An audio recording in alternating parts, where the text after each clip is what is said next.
మనమందరం కూడా ఆయనకి మంచి పేరు తీసుకొచ్చే దానికోసం మేమందరూ కూడా కృషి చేస్తామని చెప్పి కూడా తెలియజేసుకుంటూ మరి ఈరోజు ఆయన అడగానే నన్ను పార్టీకి ఆహ్వానించినందుకు పవన్ కళ్యాణ్ గారికి నా ధన్యవాదాలు తెలుపుకుంటా ఉన్నాం. అలాగే ఒంగోలు రమ్మంటే తప్పకుండా వస్తాను, డేట్ ఫిక్స్ చేయమని చెప్పి చెప్పడం జరిగింది.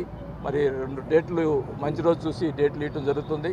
త్వరలోనే ఆ డేట్లు కూడా పెట్టి మరి ఒంగోలులో ఆ కార్యక్రమాన్ని పెట్టి పార్టీలో చేర్తామని చెప్పి కూడా తెలియజేసుకుంటూ మరి అందరికి కూడా ఇక్కడికి వచ్చినటువంటి ఒంగోలు నుంచి ఉన్నటువంటి ముఖ్య నాయకులందరూ కూడా మరి నా పేరున నా ధన్యవాదాలు తెలుపుకుంటూ సెలవు తీసుకుంటాను. మీరు జగన్ కలవడానికి చాలాసార్లు అపాయింట్మెంట్ కూడా కొన్నిసార్లు ఇవ్వలేదని వచ్చాయి.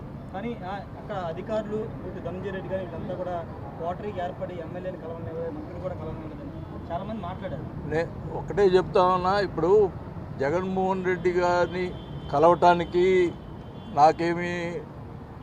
నేనేమి అడగలే. కేవలం ప్రజల యొక్క పరిస్థితులు చూసి వాళ్ళ అవసరాలు బట్టి మనం పోయి కలిసాము తప్ప దాన్ని కూడా వక్రీకరించి నిన్న ఆయన సాయి ఉన్నాడు, సాయి అని ఒక జర్నలిస్ట్ ఈ యూట్యూబ్లో జగన్ గారిని కలిసి బ్లాక్మెయిల్ చేసి డబ్బులు అడుగుతా ఉన్నాడు. నేను అడుగుతా ఉన్నా ఈ వేదిక నుంచి జగన్మోహన్ రెడ్డి గారిని ఆ సాయి గారినే అడగమని పోయి ఆయన జగన్మోహన్ గారిని ఎప్పుడన్నా డబ్బులు అడిగానేమోనని. నా ఆస్తులు బాగొట్టుకున్నాను తప్పితే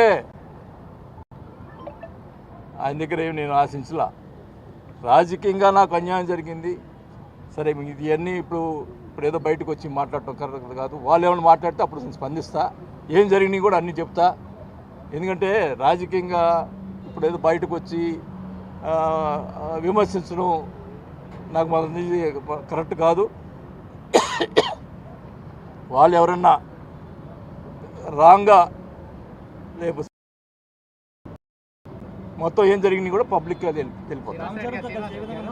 మీరు ఆల్రెడీ రేపు ప్రకాశం జిల్లాలో జనసేనలో జారబోతున్న ప్రకటించారు. మొన్నటి వరకు టీడీపీ మీకు మధ్య వైరం నడిచింది. వాళ్ళతో కలిపి వెళ్ళడానికి మీరు ఎట్లాంటి ప్రయత్నాలు చేస్తారు? మీ పార్టీ నాయకులు మీకు ఏమైనా హామీ ఇచ్చారు?